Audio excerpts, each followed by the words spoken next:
salam jumpa, salam kesehatan pulih, ekonomi bangkit.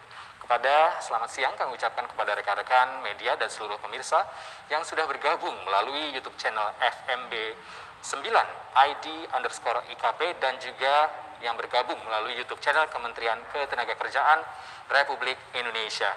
Dan tentunya saya Muhammad Tahir senang sekali kembali bisa menemui Anda di hari ini dalam rangka konferensi pers kupas tuntas bantuan subsidi upah dan disiarkan langsung dari Media Center KPCPEN, Komite Penanganan COVID-19 dan juga Pemulihan Ekonomi Nasional.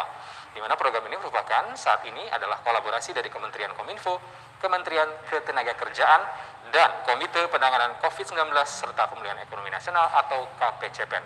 Tetapi seperti biasa, sebelum kita memasuki acara konferensi pers bersama dengan Ibu Menteri Tenaga Kerja, kita ikuti terlebih dahulu tayangan berikut ini.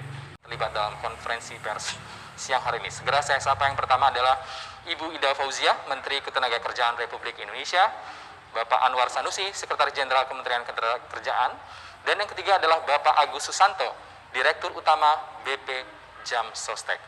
Segera kita akan ikuti jumpa pers atau konferensi pers yang akan dilangsungkan secara langsung oleh Ibu Ida Fauziah selaku Menteri Ketenagakerjaan Republik Indonesia. Kepada Ibu Ida Fauziah, kami persilahkan. Terima kasih. Assalamualaikum warahmatullahi wabarakatuh. Selamat pagi, selamat siang, salam sejahtera untuk kita semua. Salam sehat. Pak Dirut BPJS Kerjaan, Pak Agus, Pak Sekjen meneruskan konferensi pers ini dan teman-teman dari Kementerian Ketenagakerjaan. Teman-teman media yang saya hormati, syukur kita panjatkan kepada Allah Subhanahu wa taala. Kita diberikan kesempatan, masih diberikan kekuatan kesehatan oleh Allah Subhanahu wa taala. Sehingga pada pagi hari ini kita bisa ketemu meskipun secara virtual yang kami akan menyampaikan tentang bantuan pemerintah berupa subsidi gaji atau upah. Seperti yang telah kita ketahui bersama, perekonomian Indonesia saat ini terdampak pandemi COVID-19. Pertumbuhan ekonomi kuartal kedua dan ketiga secara berturut-turut minus, bisa dikatakan kita masuk dalam kondisi resesi. Survei BPS menunjukkan lebih dari 80% usaha, baik UMKM maupun usaha besar, mengalami penurunan pendapatan. Pengurangan jam kerja menjadi langkah yang relatif lebih banyak diambil perusahaan yang tentu berdampak pada sektor ketenagakerjaan.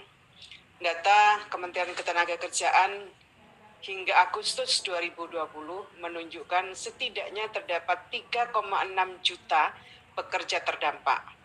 Data BPS juga mengkonfirmasi bahwa pengangguran per Agustus 2020 bertambah 2,67 juta orang, dengan tingkat pengangguran terbuka naik menjadi 7,07%.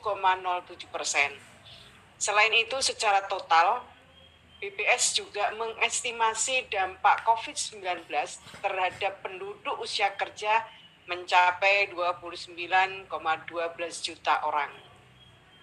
Melihat kondisi tersebut, pemerintah setidaknya telah berupaya agar dampak pandemi tidak kian meluas dengan mengeluarkan kebijakan pemulihan ekonomi nasional dengan total anggaran mencapai 695,2 triliun.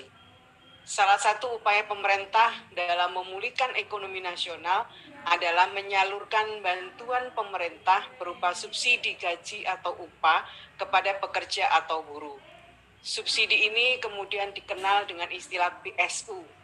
Selain BSU, terdapat program lain yang bertujuan untuk melindungi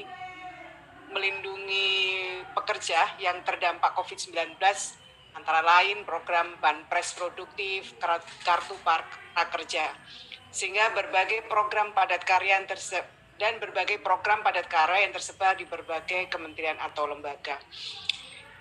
Jika ditotal, sasaran dari keempat program itu sudah mencapai 32 juta orang, melebihi data estimasi BPS terkait dampak pandemi terhadap penduduk usia kerja yang mencapai 29,2 juta orang. BSU sendiri, bantuan subsidi upah, diatur dalam regulasi Peraturan Menteri Ketenagakerjaan Nomor 14 Tahun 2020 tentang pedoman pemberian bantuan pemerintah berupa subsidi gaji atau upah bagi pekerja atau buruh dalam penanganan dampak corona atau COVID-19 ini.